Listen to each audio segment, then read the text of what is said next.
கிறிஸ்துவுக்குள் பிரியமான என் அன்பு தேவ பிள்ளைகளே, ஆண்டவரும் இரட்சகரும் மீட்பருமாகிய கர்த்தராகிய இயேசு கிறிஸ்துவின் நாமத்தினால் உங்கள் யாவரையும் அன்போடு ஜீவ பாதை எழுப்புதல் ஊழியத்தின் சார்பாக நான் வாழ்த்தி வரவேற்பதிலே மகிழ்ச்சி அடைகிறேன். ஆண்டவராகிய இயேசு கிறிஸ்துவனுடைய வாழ்க்கையிலே சமாதானத்தையும் சந்தோஷத்தையும் மகிழ்ச்சியும் நிம்மதியையும் ஆறுதலையும் பாதுகாப்பையும் ஆசீர்வாதத்தையும் உயர்வையும் உங்களுடைய விருப்பத்தையும் உங்களுடைய ஆசையும் அளவில்லாதபடிக்கு அருள் புரிவார், ஆசீர்வதிப்பார் என்று சொல்லி நான் விசுவாசிக்கிறேன், நான் வாழ்த்துகிறேன். என் அன்பு தேவ பிள்ளைகளே, அநேகர் நீங்கள் வாழ்க்கையில் சோர்ந்து போயிருக்கலாம், மனம் உடைந்து போன ஒரு நிலையில் இருக்கலாம், பாதிக்கப்பட்ட ஒரு நிலையிலே காணப்படலாம், பாதிப்புக்கு உள்ளாக நீங்கள் இருக்கலாம், இழப்புகளுக்கு மத்தியிலே நீங்கள் காணப்படலாம். இனி என்ன செய்வது என்று கூட தெரியாமல் தவித்து கொண்டிருக்கலாம். ஒரு தவிக்கப்பட்ட ஒரு வாழ்க்கையில், தவிக்கப்பட்ட நாட்களில், கைவிடப்பட்ட ஒரு சூழ்நிலையில் உதவுவார் இல்லாமல், ஆதரவு சொல்வதற்கு ஆள் இல்லாமல், ஆதரவு காட்டுவதற்கு, ஆதரவான நிலைப்பாட்டை எடுப்பதற்கு மனமில்லாமல், சூழ்நிலை இல்லாமல், பல வழிகளில் குழப்பமடைந்த ஒரு சூழ்நிலையில் நீங்கள் இருக்கலாம். என் அன்பு தேவ பிள்ளைகளே, நீங்கள் எந்த நிலையில் இருந்தாலும், எந்த சூழ்நிலையில் இருந்தாலும், உங்களையும் என்னையும் வெறுக்காத ஒருவர் இயேசு உண்டு. இயேசு கிறிஸ்து நமக்கு நல்ல ஒரு ஆறுதலை கொடுக்கிற தேவன், சமாதானத்தை கொடுக்கிற தேவன், பாதுகாப்பை கொடுக்கிற தேவன், ஆசீர்வதிப்பதற்கு அவர் ஆவலாய் இருக்கிறார். ஆண்டவராகிய இயேசு கிறிஸ்துவை நாம் நேசிக்க வேண்டும். அதிகமாக நாள்தோறும் ஆண்டவராகிய இயேசு கிறிஸ்துவை நாம் தேடுகிறவர்களாய் காணப்படணும். அதிகமாக நேரம் கிடைக்கிற பொழுதெல்லாம் நல்ல பரிசுத்த வேதத்தை எடுத்து வாசிக்கிறவர்களாய் காணப்படணும். ஒருவேளை வாசிப்பதற்கு நேரம் கிடைக்காமல் இருக்கலாம், செபிப்பதற்கு நேரம் இல்லாமல் இருக்கலாம். அதையும் கடந்து எப்படியாவது ஆண்டவரை நாம் தேட வேண்டும். ஸ்தோத்திரம். ஆண்டவரை தேடுவதற்கு, அவருடைய வேதத்தை வாசிப்பதற்கு, தியானிப்பதற்கு, ஆண்டவராகிய இயேசு கிறிஸ்துக்கு நாம் முதலிடம் கொடுப்பதற்கு, முக்கியத்துவம் கொடுப்பதற்கு, நேரத்தை அவருக்கென்று நாம் ஒதுக்கி ஆண்டவருக்காக நம்ம ஆண்டவரை தேடுவதற்கு நேரத்தை ஒதுக்கணும் என்று சொன்னால் அதனுடைய ஆசீர்வாதம் நமக்கு தான். அவருக்கென்று என்று நம்ம சொல்வதை விட நம்ம ஆண்டவரை தேடுவதற்கு நேரத்தை ஒதுக்குவது நமக்காக, நம்முடைய விடுதலைக்காக தான், நம்முடைய ஆசீர்வாதத்துக்காக தான். அது உங்களுக்கு ஆசீர்வாதம், உங்களுக்கு விடுதலை உண்டாகும். என் அன்பு தேவ பிள்ளைகளே, அநேகருடைய வாழ்க்கையிலே கேள்விக்கு பதில் இல்லாமல் வாழ்ந்து கொண்டிருக்கிறார்கள். இன்னும் அநேகருடைய வாழ்க்கையில் பதிலே கிடையாமல், விடயமே தெரியாமல் வாழ்ந்து கொண்டிருக்கிறார்கள். என்ன செய்வது, எதற்காக வாழுகிறோம் என்று சொல்லியே தெரியாமல் ஓடிக்கொண்டே இருக்கிறார்கள். குடும்பத்தில் பலவிதமான நெருக்கடிகள், பலவிதமான போராட்டங்கள், பலவிதமான பிரச்சனைகள், கடன் நெருக்கடிகள், வியாதி பிரச்சனைகள், ஸ்தோத்திரம், ஒருவரை ஒருவர் புரிந்து கொள்ளாத ஒரு நிலைமை, இப்படி பல குடும்பங்களிலே, பலருடைய வாழ்க்கையில் பலவிதமான போராட்டங்களை இந்த நாட்களிலே நாம் பார்க்கிறோம்.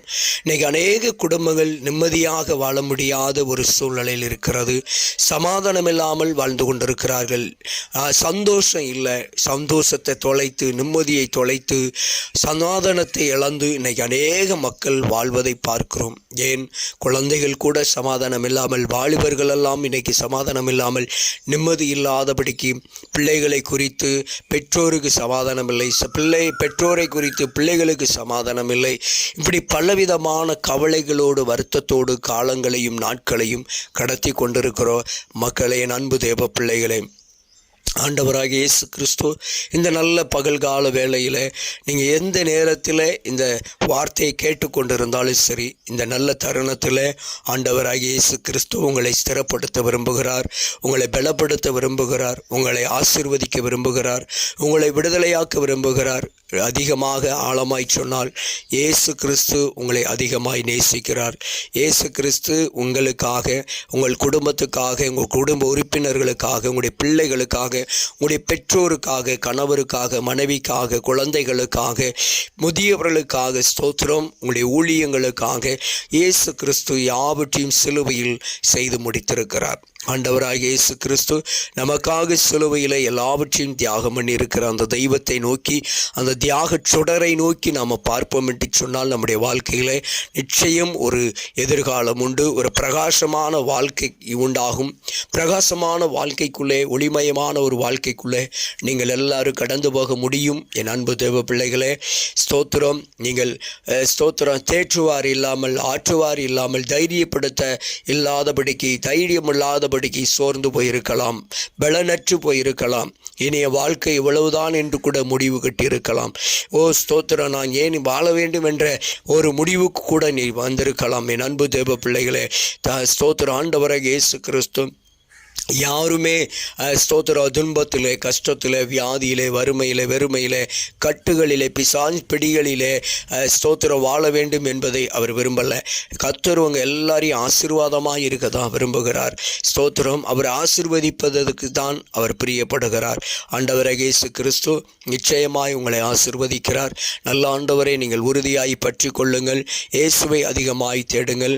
ஆண்டவராகிய இயேசு கிறிஸ்துடைய ஒரு வார்த்தை சொல்லுகிறது. ஸ்தோத்திரம். அருமையான நல்ல ஒரு வார்த்தை. எரேமியா தீர்க்கதரிசியின் புஸ்தகம் 18வது அதிகாரத்தில் எரேமியாவுக்கு கர்த்தர் உரைக்கிற ஒரு நல்ல வார்த்தையை பாருங்க. ஸ்தோத்திரம்.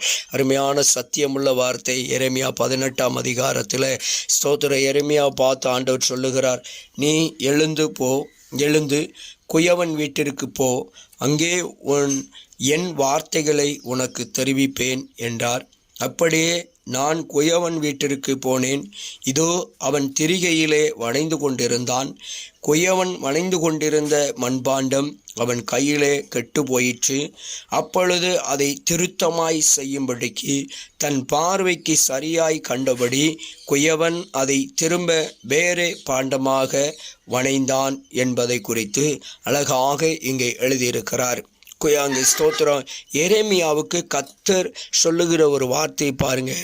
எரேமியாவை பார்த்து, எரேமியாவே, நீ முதலாவது நீ முடங்கி கிடக்கிற இடத்திலிருந்து, சோர்ந்து போய் கிடக்கிற இடத்திலிருந்து, நீ எந்த சூழ்நிலையில் இருக்கிறாய், இந்த சூழ்நிலையிலிருந்து முதலாவது நீ எழுந்துரு என்று ஆண்டவர் சொல்லுகிறார். நீங்கள் எந்த நிலையில் இருந்தாலும் சரி, எந்த சூழ்நிலையில் முடங்கி கிடந்தாலும் சரி, எந்த எப்படிப்பட்டதான சூழ்நிலையில் நீங்கள் அழுத்தத்துக்குள் இருந்தாலும் சரி, நெருக்கத்துக்குள்ள இருந்தாலும் சரி, போராட்டத்துக்குள்ள இருந்தாலும் சரி, நெருக்கடிக்குள்ள இருந்தாலும் சரி, கவலை, கண்ணீர், வருத்தம், வியாதி, பலவீனம், சுகவீனத்தை எந்த சூழ்நிலையில் இருந்தாலும் ஆண்டவர் முதலாவது உங்களுக்கு சொல்லுகிற ஒரு வார்த்தை சொல்றாரு பாருங்க. அந்த எரேமியாவை பார்த்து சொன்ன அந்த வார்த்தை தான், முதலாவது நீங்க எழுந்து வாங்க. ஸ்தோத்திரம். அந்த இடத்தை விட்டு எழுந்துருங்க. ஸ்தோத்திரம். என்னால் இனி எழுந்திருக்க முடியாது, என்னால் ஓட முடியாது, என்னால் இனி வாழ முடியாது என்று சொல்லி முடங்கி கிடக்கிற, முடிவு கட்டி இருக்கிற அந்த முடிவிலிருந்து முதல்ல எழுந்து வாங்க. உங்களால் முடியும், உங்களால் ஓட முடியும், உங்களால் ஜெயிக்க முடியும், உங்களால் வின் பண்ண முடியும் என்று சொல்லி ஆண்டவரை நம்பி எழுந்து வாங்க. காரணம், ஆண்டவர் சொல்லுகிறாரு, மகனே, மகளே, முதல்ல அந்த இடத்தை விட்டு நீ எழுந்து வா. ஸ்தோத்திரம். நீ எழுந்து வந்தால் தான் நான் உன்னை உருவாக்க முடியும். ஸ்தோத்திரம். பாருங்க, அப்படி முடங்கி கிடக்கக்கூடிய அப்படிப்பட்ட ஒரு நெருக்கடியான அப்படிப்பட்ட ஒரு சூழ்நிலையில் இருந்த எரேமியாவை தான் ஆண்டவர் சொல்லுகிறார், நீ எழுந்து வா. ஏன்னா ஆண்டவர் சொல்றார், ஏன் குயவன் வீட்டிற்கு ஆண்டவர் அவனை அழைத்து போனார் என்று சொன்னார், அங்கே அவன் கற்றுக்கொள்ளப்பட வேண்டும் என்பதற்காக. என்னென்று சொன்னால், என் அன்பு தேவ பிள்ளைகளே, அங்கே குயவன் எப்படி திரிகையிலே மண்ணை வைத்து அவன் ஒரு பாண்டத்தை உருவாக்குகிறான், ஒரு பாத்திரத்தை உருவாக்குகிறான், அதை போல ஆண்டவர் எரேமியாவை உருவாக்குவதற்கு, ஆண்டவர் அவனை பக்குவப்படுத்துவதற்காக, அவனை சரிப்படுத்துவதற்காக, இன்னும் சொல்ல போனால் முழுமையாய் சொன்னால் ஒரு நல்ல ஒரு பாத்திரமாக உருவாக்கப்படணும் என்பதை குறித்து அவனுக்கு சுட்டி காட்டுவதற்காக, பாடம் எடுப்பதற்காக அங்கே குயவன் வீட்டிற்கு கடந்து போக சொன்னார். அன்பு தேவ பிள்ளைகளே, நீங்களும் எழுந்து போனாதான் அநேக காரியங்களை தேவ சமூகத்துக்கு எழுந்து வாங்க, ஆண்டுடைய சமூகத்துக்கு எழுந்து வாங்க. ஐயோ, நான் ஆண்டவரிடம் போதும், என் வாழ்க்கையில் எல்லாத்தையும் இழந்துட்டேன், எல்லாவற்றிலும் நான் ஏமாந்துட்டேன், எனக்கு ஒன்றுமே நடக்கல, ஆண்டவர் எனக்கு ஒன்றுமே செய்யலை, ஆண்டவர் எனக்கு ஜெபத்துக்கு பதிலே தரலை, எனக்கு பதிலே கிடைக்கலன்னு சொல்லி ஒருவேளை மனம் உடைந்து உலகை ஏமாற்றி இருக்கலாம், உறவுகளை ஏமாற்றி இருக்கலாம். எந்த சூழலில் நீங்கள் ஏமாற்றப்பட்ட நிலையில் இருந்தாலோ, நீங்கள் எல்லாத்தையும் இழந்து ஒன்றுமே இல்லாதபடிக்கு எல்லா சூழலிலும் வெறுமையாக்கப்பட்டு ஓட்டாண்டியாக நீங்கள் ஒருவேளை காணப்படலாம். என் ஆண்டவர் சொல்லுகிறார், மகளே, மகனே, நீ இருக்கிற இடத்திலிருந்து அந்த சூழ்நிலையிலிருந்து கர்த்தர் உங்களை எழுந்து வர சொல்றாரு. எழுந்து வாங்க. குயவன் வீட்டில் எப்படி எரேமியாவுக்கு ஆண்டவர் கற்றுக் கொடுத்தாரோ அதே போல நீங்கள் தேவ சபைக்கு வாங்க, ஆண்டுடைய பாதத்துக்கு வாங்க. குயவன் வீடு ஆண்டுடைய ஆலயத்தை குறிக்கிறது, குயவன் ஆண்டவரை குறிக்கிறது. என் அன்பு தேவ பிள்ளைகளே, ஆண்டுடைய சன்னிதானத்துக்கு வாங்க. குயவன் வீடு எதை குறிக்கிறது? குயவன் என்பது தேவனை குறிக்கிறது, குயவன் வீடு என்பது தேவனுடைய ஆலயத்தை குறிக்கிறது. என் அன்பு தேவ பிள்ளைகளே, ஸ்தோத்திரம். அதே போல திரிகை என்பது உங்களை உருவாக்குகிற ஒரு மேடை அல்லது உங்களை உருவாக்குகிற ஒரு ஸ்தோத்திரம் பிரசங்கம் என்பதை குறித்து அங்கே மறைப்பொருளாய் நாம் பார்க்கிறோம். மண் என்பது நீங்களும் நானும் தாங்க. நீங்களும் நானும் மண், ஒன்றுக்கும் உதவாத மண். ஆண்டவர் அவருடைய ஸ்தோத்திரம் அவருடைய சன்னிதானத்தில் அந்த திரிகையை இன்னும் சொல்ல போனால் இன்னும் ஆழமாய் அதை பார்த்தோம் என்று சொன்னால், திரிகை என்பது அவருடைய கிருபாசனம். அவருடைய கிருபாசனத்துக்கு அண்டையிலே நம்ம வர வேண்டும். கிருபாசனத்து அண்டையிலே நம்ம வருகிற பொழுது, ஆண்டவரே நான் களிமண் என்று சொல்லி அப்படி கிருபாசன தண்டையில நம்ம கிடக்கிற பொழுது அந்த திரிகை ஆகிய அந்த கிருபாசனம் நம்மை உருவாக்கி விடும். தேவன் நம்மை குயவனை போல இருந்து நம்மை உருவாக்குகிறவராய் இருக்கிறார். என் அன்பு தேவ பிள்ளைகளே, எப்படி ஒன்றுக்கு உதவாத ஒரு மண்ணானது ஸ்தோத்திரம் நீரை ஊற்றி பக்குவப்படுத்தி அதை நல்ல பக்குவமாக மாற்றி அதை உருவாக்குறதுக்கு ஒரு பாத்திரத்தை உருவாக்குவதற்கு ஏதுவாக அந்த ஸ்தோத்திர மண் பக்குவப்படுத்தப்படுகிறதோ, அதுபோல நீங்களும் நானும் ஒரு நல்ல பாத்திரமாக உருவாக்கப்படுவதற்கு ஆண்டவராகிய இயேசு கிறிஸ்துடைய ரத்தம் நம்ம மண்ணாகிய நம் மீது ஊற்றப்பட்டு நம்மை பரிசுத்தப்படுத்தி நம்மை சுத்திகரித்து நம்மை சீர்படுத்தி நம்மளை அது பக்குவப்படுத்துகிறது, நம்மளை தகுதிப்படுத்துகிறது, நம்மை ஸ்திரப்படுத்துகிறது.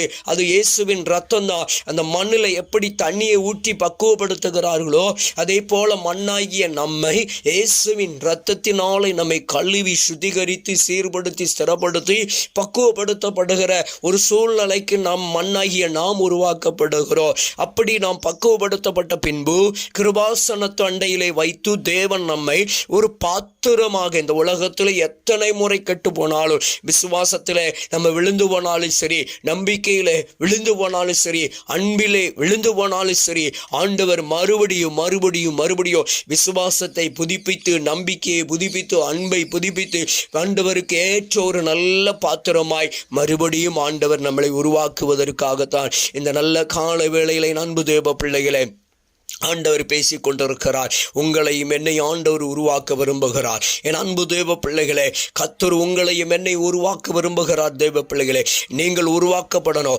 உங்க பிள்ளைகள் உருவாக்கப்படணும், உங்கள் குடும்பம் உருவாக்கப்படணும், உங்க சபை உருவாக்கப்படணும், உங்க ஊழியம் உருவாக்கப்படணும். ஓரி காபாலபா ஸ்தோத்திர. கர்த்தருடைய ஆவியானவர் இந்த காலவெளியில் சொல்லுகிறார், மகனே நீ உருவாக்கப்பட வேண்டும் என்று சொன்னார். முதலாவது நீ எழுந்து குயவன் வீட்டிற்கு வா. நீ முதலாவது உன் சூழ்நிலையை விட்டு எழுந்து வா, உன் நிலையை விட்டு எழுந்து வா, உன் ஸ்தானத்தை விட்டு எழுந்து வா. நீ எந்த நிலையில் இருக்கிறாய், எந்த ஸ்தானத்தில் இருக்கிறாய், எந்த சூழ்நிலையில் இருக்கிறாயோ அந்த ஸ்தானத்தை விட்டு, அந்த சூழ்நிலையை விட்டு, அந்த நிலையை விட்டு நீ முதலாவது எழுந்து வா. நீ முடங்கி கிடக்கிற இடத்தை விட்டு எழுந்து வா. நீ கலங்கி கிடக்கிற இடத்தை விட்டு எழுந்து வா. நீ கட்டப்பட்ட இடத்தை விட்டு எழுந்து வா. ஆண்டவர் சொல்லுகிறார், மகனே மகளே நீ எழுந்து வா. முதலாவது குயவன் வீட்டிற்கு வா, கிருபாசன அண்டைக்கு வா, கிருபாசன அண்டைக்கு வா. என் அன்பு மகளே, தேவனுடைய பாதத்தண்டைக்கு வா. கர்த்தருடைய பாதத்துக்கு நீங்கள் வருகிற பொழுது ஆண்டவர் உங்களையும் என்னை உருவாக்குகிற தேவனாய் காணப்படுகிறார். அன்றைக்கு ஸ்தோத்திரம், இந்த எரேமியாவில் நம்ம வாசிக்கிறது போல எப்படி எரேமியாவை ஆண்டவர் உருவாக்குவதற்கு, குயவன் வீட்டுவதற்கு ஒரு பாடத்தை கற்றுக் கொடுப்பதற்காக எப்படி தேவன் தன் ஜனங்களை உருவாக்குகிறார் என்பதை அங்கே கற்றுக் கொடுப்பதற்காக எரேமியாவை அழைத்தாரோ, அதே போல உங்களையும் என்னை உருவாக்குவதற்காக ஆண்டவர் இன்றைக்கு நம்மளை எழுந்து வா என்று சொல்லுகிறார். நம்ம எந்த இடத்துல எப்படி இருக்கிறோமோ அந்த இடத்துல அப்படியே எழுந்து வந்தோம் என்று சொன்னால் ஆண்டவர் உங்களையும் என்னை உருவாக்குவார், உங்கள் பிள்ளைகளை உருவாக்குவார், உங்கள் கணவர், உங்கள் மனைவி, உங்கள் பெற்றோர், உங்களுடைய வீட்டில் இருக்கிற முதியவர்கள், உங்கள் சபையார், சபை மக்கள், போதகர் எல்லாரையும் கர்த்தர் உருவாக்க வல்லவராய் இருக்கிறார். என் அன்பு தேவ பிள்ளைகளே, இன்றைக்கு நீங்களும் நானும் ஆண்டுடைய சன்னிதானத்திலே நமக்கு எழுந்து வந்தோம் என்று சொன்னால், உருவாக்கப்பட வேண்டும் என்று சொன்னால் எழுந்து வர வேண்டும். எழுந்து வந்து ஆண்டுடைய கிருபாசன அண்டையிலே திரிகையிலே நாம் களிமண்ணாக உட்கார வேண்டும்.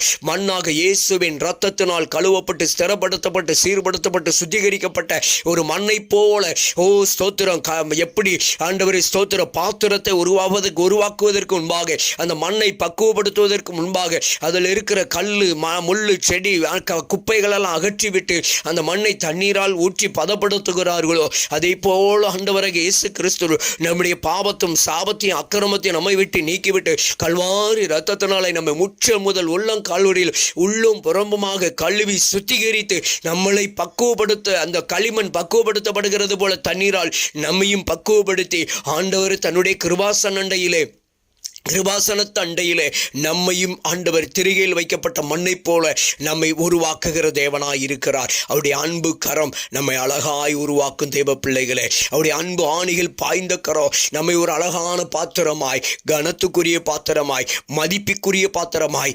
மரியாதைக்குரிய பாத்திரமாய், எல்லாருக்கும் மேன்மையான உயர்ந்த இடத்தில் இருக்கக்கூடிய பாத்திரமாய், ஒரு உன்னதமான கனமான ஒரு பாத்திரமாய் கர்த்தர் நம்மை நிச்சயமாய் உருவாக்குவார். நிறைவான ஒரு பாத்திரமாய் நம்மளை உருவாக்குகிற தேவன் இந்த கால வேளையில் எழுந்து வா மகனே மகளே என்று சொல்லுகிறார். நாம் ஆண்டவருடைய சன்னிதானத்துக்கு எழுந்து வர வேண்டும். ஆண்டவருடைய பாதத்தில் ஆண்டவரே உம்முடைய கரத்தில் நான் களிமண்ணாக என்னை ஒப்பு கொடுக்கிறேன்னு சொல்லி நீங்க ஒப்பு கொடுத்தீங்கன்னா ஆண்டவர் இன்றைக்கு உங்களையும் என்னை உருவாக்குறவராய் இருக்கிறார். என் அன்பு தேவ பிள்ளையே, நீ முடங்கினது போதோ, விழுந்து கிடந்தது போதோ, எழுந்து வா எழுந்து வா எழுந்து வா. நீ ஒரு நல்ல பாத்திரமாய் ஜொலிக்க வேண்டும் என்று சொன்னால், நீ ஒரு நல்ல பாத்திரமாய் பயன்பட வேண்டும் என்று சொன்னால், இன்றைக்கு கர்த்தர் உன்னை உருவாக்க விரும்புகிறார். இன்றைக்கு உன்னை கர்த்தர் உருவாக்க விரும்புகிறார். தேவ பிள்ளையே, எழுந்து வா மகனே மகளே, எழுந்து வா மகனே மகளே. நீ இருக்கிற இடத்திலிருந்து, இருக்கிற சூழ்நிலையிலிருந்து, இருக்கிற காரியத்திலிருந்து எழுந்து வா. கர்த்தர் உன்னை உருவாக்குவார். என் அன்பு தேவ பிள்ளையே, நிச்சயமாய் அன்றைக்கு திரிகையில் இருக்கப்பட்ட மண்ணை எத்தனையோ முறை கெட்டுப்போன சூழ்நிலையிலும் கூட ஒருவேளை நீங்கள் நினைக்கலாம், இனி அவன் உருப்படவே மாட்டான், இனி அவன் ஒன்றுக்கு உதவ மாட்டான், இனி ஒன்றுக்கு லாய்க்கு இல்லை என்று சொல்லி நீங்கள் நினைக்கலாம். அந்த சூழ்நிலையில் ஆண்டவர் ஸ்தோத்திரம், கர்த்தர் உங்களை உருவாக்குறவராக இருக்கிறார். ஸ்தோத்திரம். ஆண்டவராக இயேசு கிறிஸ்து நீங்கள் எத்தனை முறை ஸ்தோத்திரம், ஒருவேளை நீங்கள் நினைக்கிற நபர்கள் ஒருவேளை என்னால் இந்த பாவத்தை நிப்பாட்ட முடியலை, இந்த பாவத்தில் இந்த என்னால் விடுதலை பெற முடியலைன்னு சொல்லி நீங்கள் நினைக்கலாம். என்னால் இந்த காரியத்தை விட முடியல, என்னால் இதை விட முடியல, என் பிள்ளையால் இதை விட முடியல, என் கணவரால் விட முடியல, அவரால் இதை விட முடியல, அதை விட முடியல, இந்த பாவத்திலிருந்து இன்னும் கிடக்கிறார்களே என்று நம்ம ஒதுக்கி போடலாம். ஆனால் ஆண்டவர் ஒதுக்கிறவர் அல்ல. ஆண்டவராய் இயேசு கிறிஸ்து வெறுக்கிறவர் அல்ல. ஆண்டவர் மறுபடியும் மறுபடியும் மறுபடியும் எத்தனை முறை கட்டு போனாலும் சரி, தூரை உதாசீனப்படுத்துகிற தேவன் அல்ல, தூரை புறம்பை தள்ளிவிடுகிற தேவன் அல்ல.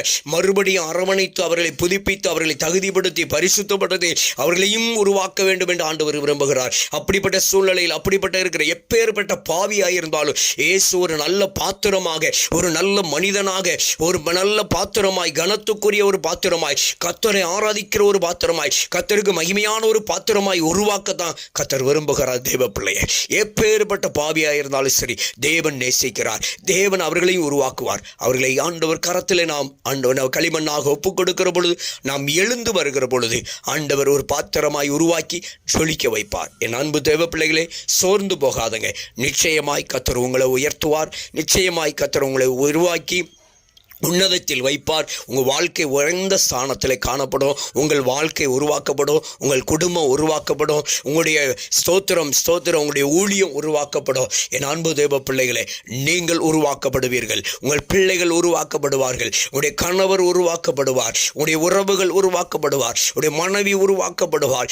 ஓரி காபாலபா ஸ்தோத்திரம். உன் சபை உருவாக்கப்படும். உன் சபை போதகர் உருவாக்கப்படுவார். உன் சபை ஸ்தோத்திரம் ஊழியரம் உருவாக்கப்படுவாங்க. பிள்ளைகள் உருவாக்கப்படுவார்கள். என் அன்பு தேவ பிள்ளைகளே, வாலிபர்களை கர்த்தர் உருவாக்குவார். வாலிப பிள்ளைகளை கர்த்தர் உருவாக்குவார். குழந்தைகளை கர்த்தர் உருவாக்குவார். தேவ பிள்ளையை, தேவனால் கூடாத காரியம் ஒன்றுமல்ல.